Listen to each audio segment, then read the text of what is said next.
Get Up Nation. My name is Ben Biddick. I am the creator and host of the Get Up Nation podcast, where I serve individuals, organizations, and societies to develop and sustain resilience and perseverance. I'm the co-author of Get Up, The Art of Perseverance, with former Major League Baseball player and CEO of Lurong Living, Adam Greenberg. The Get Up Nation podcast is brought to you in partnership with GotYourSixCoffee.com, where Navy veteran Eric Hadley is committed to serving first responders, veterans, and their families through a variety of nonprofit organizations. No stranger to adversity, Eric has fused necessity of coffee with his passion for public service. You're already purchasing coffee. Why not empower your coffee with purpose? Why not purchase coffee that not only has your six, but also has the backs of those who don a uniform of service for our communities and great country? Learn more about Eric and his freshly roasted, award-winning coffee at GotYourSixCoffee.com. Also coming out in July 2019 from Penguin Random House is a book I had the honor of writing the foreword for called Warrior's Book of Virtues, a field manual for living your best life. Combat veterans Nick Bennis, Matt Bloom, and Buzz Bryan share how lessons they learned during their service can help empower you into a life of deep and lasting virtue, no matter the obstacles you face. Available now for pre-order at the links below. Welcome to this episode of the Get Up Nation podcast. Recently, I had the honor and privilege of speaking with Ken Falke. He is a 21-year combat veteran of the United States Navy Explosive Ordnance Disposal Community and retired Master Chief Petty Officer. Ken is highly respected around the world as an innovative and forward-thinking thought leader on the subjects of wounded warrior care, military and veteran transition, counterterrorism, military training, and innovative technology development. Ken's passion is caring for his fellow combat veterans and their families. He's the chairman and founder of Boulder Crest, an organization focused on the teachings of post-traumatic growth, and the EOD Warrior Foundation. Ken spends the majority of his time educating the public and private sectors on the issues surrounding the long-term care of our returning military personnel and their families. Ken is also a serial entrepreneur. Ken was the founder and CEO of his first company called AT Solutions. This company was a recognized international expert and valuable global asset in combating the war on terrorism. At the forefront of providing training and consulting services in the Anti and Counter Terrorism industry, AT Solutions was named 4 consecutive years to the annual Inc. 500 fastest growing privately held companies in the U.S. Ken was also recognized in Entrepreneur Magazine's Hot 500 list, in Washington Technology's Fast 50, Smart CEO's Future 50. Ken was the winner of the very prestigious Greater Washington Area Government Contractor Award in the category of companies from $75 million to $100 million. In 2010, Ken was named as the Entrepreneur of the Year for Fredericksburg, Virginia Regional Chamber of Commerce and selected as a finalist in the prestigious Ernst and Young Entrepreneur of the Year program. He is also the author of the book he co-authored with Josh Goldberg called Struggle Well, Thriving in the Aftermath of Trauma. It is a great honor today to speak with you, Ken. Welcome to Get Up Nation. Oh, thanks, Ben. I appreciate that. Absolutely.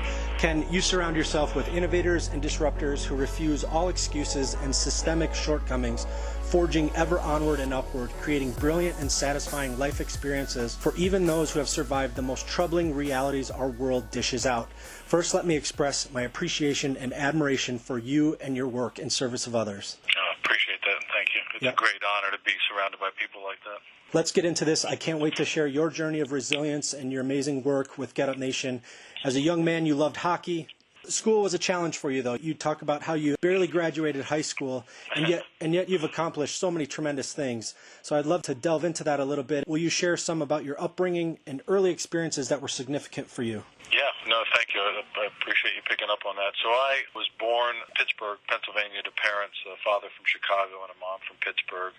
My dad got out of the Army and became a cop in Washington, D.C. in 1960, and a couple years later, my mom and I moved down from Pittsburgh to join him in the D.C. area. So I grew up here in D.C., a great set of parents. In 1970, when I was only 7 years old, my mom died of cancer, and my dad was left with me and my younger brother as a single father. So my grandfather had just died up in Pittsburgh, and my grandmother ended up moving down and kind of being our caretaker for a couple years before my dad remarried my stepmom, who is still alive today. My dad has passed on, but overall, I think in the big picture of things, I had a great childhood. I did have little bit of childhood trauma in the sense that my grandfather on my mom's side was a very abusive alcoholic and a World War II and Korean War vet, kind of what we know today, probably suffered with severe PTSD from his time in war and his service, but never dealt with it. The way he dealt with it was alcohol, and that always turned into some kind of nasty, violent rage. So we saw some of that, but overall with my parents and my family, it was a great life. I did get wrapped up in ice hockey primarily because I would go to summer camps as a kid, playing hockey just to kind of get out of the house, and especially when my dad was a single dad, just to get away from having to deal with us at home full time. So I became quite a good hockey player. My dream was to go to college and play hockey, but the colleges don't take you in when your SAT scores are 960 and your grades and GPA aren't very good either. So I had a couple rough years, probably the last 2 years in high school. I had a great group of friends. It wasn't a bad group of friends that I got involved with, but our focus was always on sport and chasing girls and not really anything else, including academics. And that proved to be true for most of us, who, by the way, the four of us, kind of the four musketeers that were my high school friends in junior and senior year, all became very successful in one way or another. So I thought I'd take a stab at playing pro hockey right out of high school because the colleges weren't knocking on my door, and I tried that. I moved to Fort Worth, Texas to play for a team called the Fort Worth Texans. They were the farm team for the Colorado Rockies at the time. This is 1980, and that didn't work out either, so I spent a year working in this ice rink in Fort Worth, Texas, the only ice rink in Fort Worth, Texas, and running their youth and adult hockey league, managing the ice rink at night when the crowds were bigger. And I had a great year there, but I just knew there was something better in my future for me, so that's kind of what led me to the Navy, but that's kind of the childhood side of things. You decided to join the military. Sounds like you had a lot of family influence with service. Will you share just a few of the impactful and meaningful experiences you had during your service? I'm sure there's a number of them, but any on the top of your mind right now? Two things. I joined the military first, Ben, because it did have influence. My dad, my grandfather, some uncles had served.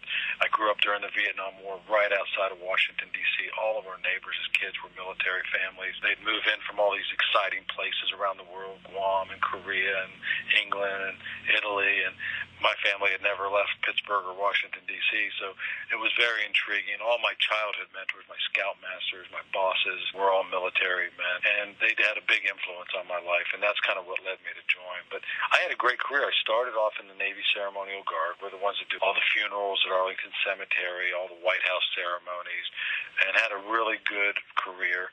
Probably the first major part of my career. In 18 months in the Ceremonial Guard, I attended as a casket bearer, carrying caskets and folding flags over 1,000 funerals.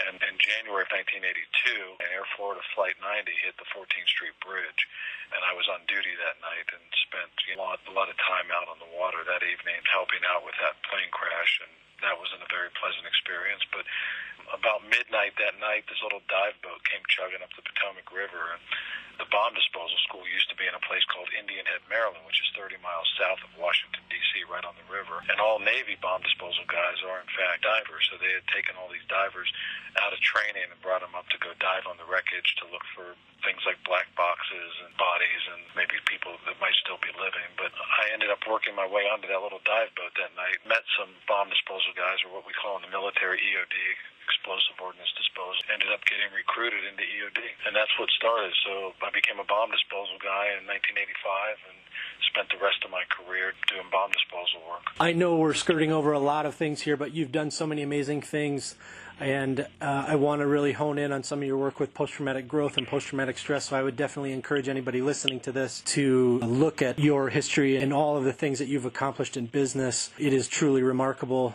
and so to the audience today, I'm skirting over a number of accomplishments and acts of service that have profound depth and meaning and achievement, but now we're going to transition from there. You began to serve wounded warriors, and you had some troubling experiences doing research on what treatments were available for people dealing with post-traumatic stress. Can you share briefly how that transition happened for you from the business world into really looking at serving wounded warriors, and why this became a passion of yours to find better solutions for post-traumatic stress treatment? Yeah, absolutely. So I transitioned out of the Navy. I was a senior enlisted rank in the Navy, a Master Chief Petty Officer when I retired in 2002, and I started this company, AT Solutions. It ended up doing really well, but when we started it, as any startup, you never know what the heck's going to happen, but it did really well, a combination of great people and great timing on our part. And about 2 years into that company, so I started it in March of 2002. In 2004, we had our first severely injured bomb disposal guy in Iraq.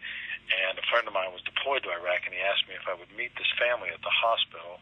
And I went to the hospital to meet this family, and there was no family there. There was this young man laying in the bed with no legs. And after kind of questioning him on where his mom and dad were, I found out that he had no dad and had no siblings, but his mom was in Kentucky and had no money and had a dog she was trying to get somebody to watch and trying to buy a plane ticket or drive up to D.C. where he had been medevaced to Bethesda Naval Hospital. We ended up getting his mom on the phone, and my wife and I ended up buying her a plane ticket and getting her a hotel room and everything, because early in the war the government wasn't paying for families to travel to the hospital. Now, I thought, as a veteran of the first Gulf War, I figured this thing would be over in 3 months and be the first and last guy I saw to lose his legs. I did that 11 more times that year before I actually started. In my company, in AT Solutions, we actually had an employee who we hired just to take care of wounded guys. So I was funding all of that out of our company just so that we could take care of wounded bomb disposal personnel, because that's where our ties really were to the active duty force. And one thing led to another. We ended up turning it into a nonprofit, a 501c3, which I still oversee today. It's called the EOD Warrior Foundation, and that's headquartered down at Eglin Air Force Base, Panhandle of Florida. And we still take care of wounded EOD personnel. We take care of families of guys and women killed in combat as well. Men and women who have been killed in combat, we take care of their families too after they've left us. So that's kind of the mission of the EOD Warrior Foundation. And when I sold AT Solutions, I went on with the next phase of my life. My wife and I started visiting wounded warriors ourselves a lot more at the hospitals, and this was like 2010 to 12, which just so happened to be the worst year in Afghanistan for amputees. And one thing led to another. We started bringing these families out to our house. We live an hour west of Washington, D.C. in the Blue Ridge Mountains, and started bringing these families out to our house for barbecues and weekend stays, and ended up taking 37 acres of our 200-acre estate and donating it to build the nation's first dedicated, privately funded wellness center for veterans and their families. And today we run two of these. They're called Boulder Crest Retreat. We run Boulder Crest Retreat, Virginia. We run Boulder Crest Retreat, Arizona, just south of Tucson and Sonoyta. We see about 1,400 people a year through various programs. But really, our flagship program here has become our PTSD program, or our program that helps people who are suffering. Because a lot of people that come to us haven't been diagnosed with PTSD. Many of them don't have PTSD. They're suffering with depression and anxiety and transition stress and those types of things, not necessarily diagnosed PTSD. So we help a variety of people. But that Warrior Path program is really our flagship program, and that's where I spend most of my time today, and primarily because after traveling around the nation and now even the world, I've been to several countries and looking at different PTSD-related treatments. What I've grown to know is that what we do with the traditional mental health approach simply doesn't work. It doesn't make anybody better. It may make you feel less bad, but it doesn't make you better. And what my mantra is that 20 veterans a day take their own lives. 125 Americans a day take their own lives by suicide. 20 of those are veterans. And I just can't sit back and watch this happen and watch the mental health community not respond in a more innovative and positive way. And that's what's led me to where I am today. And part of the wisdom that you share is in the book you co-authored with Josh Goldberg called Struggle Well, Thriving in the Aftermath of Trauma. Will you share why you wrote the book and describe what engaged you about the opportunity to serve others in creating realistic, effective, and powerful treatments to transition people from post-traumatic stress disorder to post-traumatic growth? So we wrote the book, primarily because we'd run Warrior Path here at Boulder Crest Retreat, Virginia for 4 years and 1 year out in Arizona. And we did an 18-month study on the program with 2 clinical psychologists. And we kept hearing things like, this is amazing. The results are, 3 to 5 times better than traditional mental health care. The breakthroughs that you make with these men and women in 2 days take the average therapist 14 months. So, we kept hearing things like that, and I kept thinking, well, if this is all true, which we believe it is, we better be doing something about trying to change the system, too. And you start to think about, we're a small nonprofit at the end of the day. 1,400 people is a lot, but it's when you think of this problem, which is millions and millions of people in this nation, not just veterans, but civilians, veterans, active duty military, millions of people suffering with things like depression and anxiety and PTSD. And we thought, well, how do you reach a broader audience quicker? And although we're trying to scale our work, and we're doing a pretty good job of that as a nonprofit, one way to scale it quickly is to write a book and get the word out and get it on Amazon where lots and lots of people can have access to it and try to keep the price down as low. So we spent a year writing the book and semi-self-published it, and it's on Amazon for $15 or something, and it's cheaper than any pharmaceutical solution, and I think it's helping a lot of people. We've had some amazing testimonials and amazing feedback on the book, and people that have written us beautiful letters saying it saved their lives, and it's just really inspiring. And that's really what the purpose of writing the book was, is to be able to share the word in a much broader fashion. For those who are overwhelmed and struggling right now, who may be listening to this, you describe how when we dare to go into the abyss, as Joseph Campbell wrote, that we can recover the treasures of life. Will you share some about how the experience of post-traumatic stress can lead to post-traumatic growth that creates deeper relationships, greater personal strength, increased appreciation for life, an awareness and an apprehension of new opportunities, and a greater sense of the meaning of life and death? Will you share some about that? Those last things you listed, Ben, are really the outcomes of post-traumatic growth. So post-traumatic growth was discovered by two clinical psychologists at the University of North Carolina, Dr. Rich Tedeschi and Dr. Lawrence Calhoun. And they studied bereaved families who had lost children to cancer primarily, and studied them for a long time, 30 years. And those were the outcomes that ended up in 1995 creating this term post-traumatic growth. Those outcomes were witnessed in all these families. Whereas you think about something like losing a child, possibly one of the most devastating things that could happen in your life, if not the most devastating. And if you think about that, you think you could surely give up on life at that point, right? I have nothing to live with. My child's gone. Or, especially if you have one child and not multiple children, or if you believe that it's your fault or whatever it might be, you could surely come up with a lot of reasons why your life wasn't worth anything. And that wasn't what Tedeschi was seeing in these groups that he studied. It was the opposite. It was these families that had gone on to do some remarkable things, helping other families and starting their own nonprofits and going on walks to raise money for cancer research and all these other types of things. And Tedeschi, as he interviewed these families, those were the things that you listed that he said, wow, these people do understand the meaning of life. These people do have improved relationships. And it's just the list kept growing, and those were the outcomes of post-traumatic growth. When I met Tedeschi, because I was so intrigued by the term, I met Tedeschi and I said to him, I understand that you've studied these families, but do you think that we could teach people how to achieve post-traumatic growth in his life? And he said to me, nobody's ever asked me that, but I'm very intrigued. And I said, I'm kind of an expert in training. That's my background. I know how to provide training and how to develop programs. What if we created a training program to teach people how to live a positive life? Because for the most part, as humans, we become the sum of our training. And that training starts at birth. Right? So if you have a really good life for the first 18 years of your life, you'll probably turn out to be a pretty good person. If you have a terrible life for the first 18 years of your life, you're probably going to struggle because you grew up in poverty or abuse, sexual abuse, physical abuse, and all these things that the psychological community refers to as adverse childhood experiences. It makes your life a lot harder. And I'm not saying the people that don't grow up with those have a silver spoon.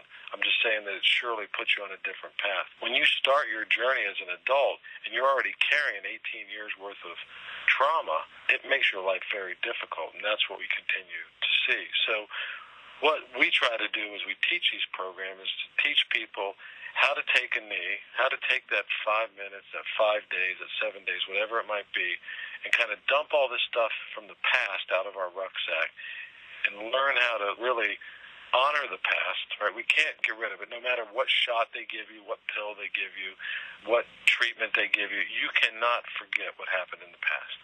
And that's just a fact of life. And that's what happens with things like PTSD and depression. People get stuck in their past. And what we try to do is say, okay, honor that, but learn how to live in the present. And to be successful, learn how to plan for the future. Because one thing we do know about mental toughness, or, I don't like the word resilient necessarily, because resilience to me in the literal definition means to bounce back. And what we're trying to do is teach people how to thrive. We don't want to just go back to something, right? I always think of the movie Napoleon Dynamite. I don't know if you saw it, but if you remember Uncle Rico, the guy who was a high school Yeah. He was a high school star quarterback, right? I mean, and the best thing that guy could remember in his life was being a high school quarterback. Right. I was a damn good hockey player at one time in my life, but I'm not that guy anymore, right? But I'm trying to be a good human. What is that now? And that's what we're trying to do here, is teach people how to live in the present, how to self-regulate, that when stress overtakes our bodies, that there is a way to deal with that yourself without pharmaceuticals, without shots, without a therapist talking to you. There are ways to self-regulate. The problem is people that can't self-regulate often self-medicate, and that turns into a disaster. And then to create this mental toughness, or maybe what you would refer to as resilience, to create this mental toughness, now that I know how to deal with today, how do I plan and how do I live a meaningful life in the future? And one thing we know about mentally tough people is that they set lots and lots of short-term goals and they achieve them. And those short-term goals finally equal up to a roadmap to their future, right? I know that at some stage in my life I'm going to die. Maybe for me it's in my 80s or 90s or whatever it might be, but the truth is it could be tomorrow. Who is the man that I want to be known for at the end of that journey? And every day when I get up, am I living that life of that man, right? That's the life that I want to live. Otherwise, what happens a lot is that I tell people all the time that you live this proverbial life of the tail wagging the dog. You get up every morning and life slaps you in the face and throws you sideways, and you can't self-regulate through the stress, and then you can't get yourself back on track, and the whole day becomes a disaster. So that's why setting these goals are so important. The only way to learn how to live in the present and to honor the past is to dive into that abyss that Joseph Campbell talks about. And it's dark down there. I mean, for a lot of people, you talk about adverse childhood experiences. The average American has at least one of these adverse childhood experiences, and I listed a few of them: poverty, neglect, divorce, alcohol and drug abuse, sexual abuse, physical abuse, all that stuff in your family somewhere. The average American has one. 30% of Americans have two or more. So 30% of Americans, which is about the number of people that suffer with things like depression and PTSD, there's this direct correlation between the childhood experience and what they're dealing with. They've never been taught. So we become the sum of our training, this training that occurred from the day we were born, and that training is what we want to do as an adult, because nobody really trains us how to live a great life. Schools don't. Schools are focused on academics. Military and most jobs don't. They're focused mostly on your technical skills. So what we're trying to do is really teach people how to live a good life. If we as a nation become effective in the treatment of post-traumatic stress, what kind of world does this have the potential to create? That's a great question. I think we're all hopeful. I always tell people, I'm not a very religious man, but if we put religion aside, I think most people can agree at some stage in life there was some guy named Jesus that walked on this earth, and he used to say some pretty powerful things, but the one and the most powerful thing I think he ever said was, treat people the way you want to be treated. And I think if that's all we did as humans, this would be a much better world. But the fact is we don't. I don't think we ever will. There's some bad guys out there that will never affect. What I'm hopeful of is that people that suffer with these major depressive disorders, things like alcoholism, drug addiction, depression, anxiety, what I'm hopeful for is that they can find a way better than what's currently available, and we can teach each other and be there for each other. And I'll give you one example of this. So we've been talking to a doctor who we're very, very much enamored with by the name of Vikram Patel. And he's actually got a TED Talk. He's an Indian psychiatrist. In the country of India, where they have 1 billion people, they only have 5,000 mental health professionals. Their most effective programs in India are based on peer-to-peer support, friends. Because as humans, we thrive on relationships, and you become the average of the 3 to 5 people you spend the most time with, right? So it seems very clear to me that we have to get toxic people out of our lives and get these 3 to 5 people right in our lives as priority number one. That mixed with the ability to self-regulate gives you a great opportunity to be successful. And when I define success, I'm not talking about making money or buying new shoes. I'm talking about being able to get up every morning with a mission and purpose and focus and do what we're put on this earth to do, which is help each other. Patel says, here in the United States, where we have 300 million people, give or take, we have 300,000 mental health professionals. Now, if you talk to the mental health community, they believe we need more mental health people. If you talk to the VA, they believe we need more mental health therapists. The truth is that if you keep proliferating this system that's not working, then how do you get people better? So I think where the big bang for the buck becomes is that if we can teach each other how to help each other, you become a lot better nation. And that's what we're trying to do now, is really get people to understand that there is a way, and sometimes it's just a matter of how can you be nice to people, but there is a way to be there for your neighbor. And we've grown as a society. When you look at these suicide rates, as a society, we have grown apart. You know, we rely on social media instead of our neighbors. Most people don't even know who their neighbors are. And I'm not talking maybe the exact person next door to you, but when I was a kid, if you were acting up and you were 3 blocks away, that guy would take you by the ear back to your dad and make sure your dad knew about it. People don't do that today. They're afraid of getting sued. We're not a nation anymore of community, and that's what's missing in this life. I mean, Sebastian Junger wrote a book called Tribe, which was really intriguing, and he talked about soldiers specifically in PTSD, and he said it wasn't the war that was causing PTSD. What was causing PTSD was when they came back to this nation, they were coming back to a disconnected society. Right. Because when you're at war, you're with people that you know you can trust, and now you come back to the society, and that trust is gone, and all of that leads to this stress, and that stress is what manifests itself as anxiety and depression and PTSD. Ken, I always end the show with 6 questions to help my listeners understand the why within my phenomenal guests. Will you run through these 6 quick questions with me? Yes. Who are you thankful for today? I am thankful for my wife, my daughters, and my grandchildren. I'm also very thankful for the employees that worked with me to help get us to be successful with my companies, my for-profit companies, my 2 nonprofits. And I'm very thankful to the people that are really trying to change this world to be a better place. And now that we've covered who you're thankful for today, what are you thankful for today?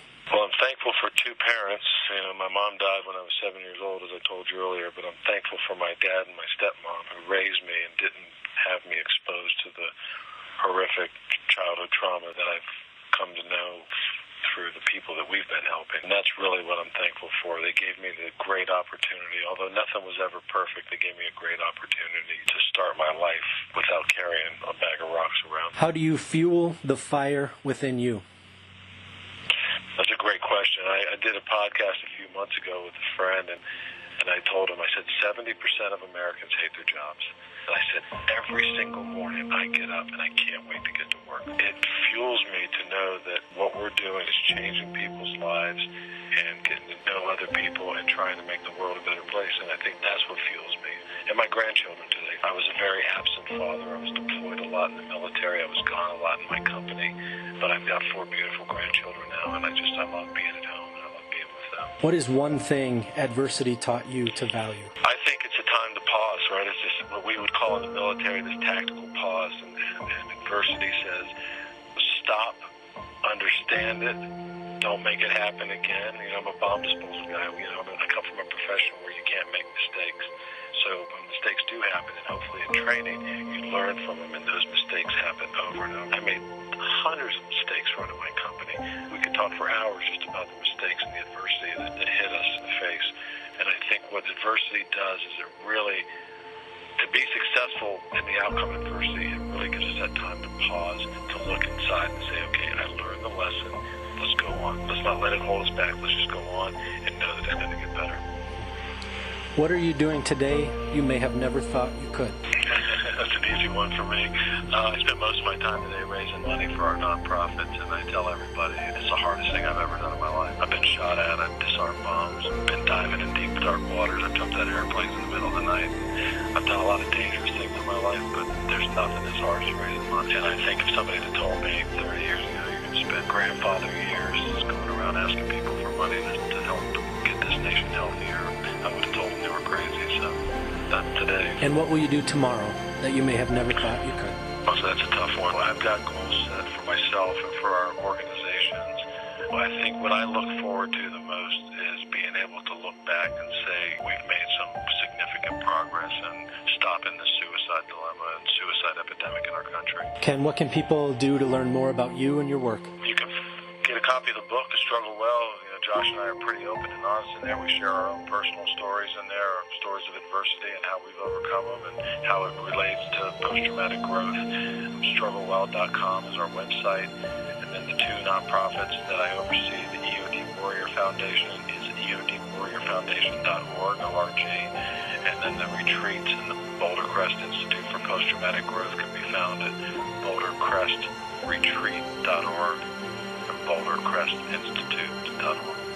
Get Up Nation, as we strive for better mental health care, as we strive to erase the fear and stigma of mental illness, as we strive to prevent suicide and adverse childhood experiences, as we strive for thriving, resilient human beings, organizations, and societies who are able to effectively rise to unparalleled levels of well-being, what are you doing today to contribute to this liberation, to, as Ken Falke puts it, struggle well, and use your adversity to grow into more powerful, more connected, and more self-aware people committed to creating a world where negativity and pain are transformed on a collective journey into the abyss and through, until we reach a content awe at living and a reverent gratitude for every moment we share with one another. Thank you for listening to this episode of the Get Up Nation podcast.